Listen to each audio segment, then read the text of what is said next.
आप देख रहे हैं वीके न्यूज और मैं हूं आपके साथ वैष्णो सोनी।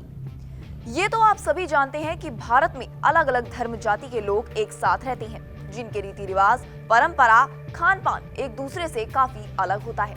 और आज हम जिस टॉपिक पर बात करने वाले हैं वो भी कुछ ऐसा ही है, यानी कि सबसे हटकर, जिसे सुनकर आप वाकई हैरान हो जाएंगे। दरअसल ये तो आप सभी जानते हैं कि हर धर्म संप्रदाय में जन्म से लेकर अंतिम संस्कार तक के अलग अलग तरीके और रस्मो रिवाज हैं।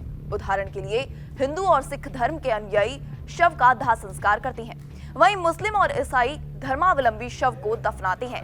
लेकिन इन सब के बीच भारत में रहने वाले एक धर्म के अनुयायी ऐसे हैं जिनके अंतिम संस्कार करने का तरीका बिल्कुल अलग है। जी हाँ, बिल्कुल अलग, जिनके देह संस्कार करने के तरीके को लेकर सुप्रीम कोर्ट तक ने टिप्पणी कर दी थी।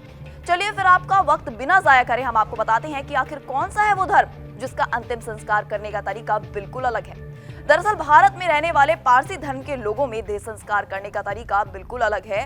इस धर्म में ना तो शव को जलाया जाता है और ना ही शव को दफनाया जाता है। तो फिर आप सोच रहे होंगे कि आखिर शव का किया क्या जाता है, तो जवाब है, इस धर्म में शव से धरती, आकाश, हवा, पानी आदि को दूषित होने से बचाने के लिए मृतक का बेहद खास तरीके से अंतिम संस्कार करते हैं। पारसी धर्म में पृथ्वी, जल, अग्नि तत्व को बहुत ही पवित्र माना जाता है। ऐसे में शव को जलाने, पानी में बहाने या दफन करने से ये तीनों तत्व अशुद्ध हो जाती हैं।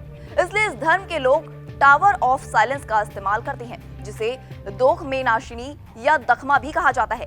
ये एक खास गोलाकार जगह होती है जिसकी चोटी पर शवों को रख दिया जाता है, या यूं कहें कि इसे आसमान के हवाले कर दिया जाता है, या फिर गिद्ध उस शव का सेवन करते हैं। इससे पृथ्वी, जल, अग्नि कुछ भी दूषित नहीं होता।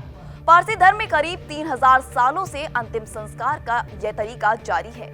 हालांकि गिद्धों की घटती संख्या के कारण पिछले कुछ सालों से पारसी समुदाय के लोगों को अंतिम संस्कार करने में खासी दिक्कतें आ रही हैं। वहीं जब कोरोना महामारी चरम पर थी, उस समय पारसी धर्मावलंबियों के अंतिम संस्कार के इस तरीके को लेकर आपत्ति तक उठाई गई थी।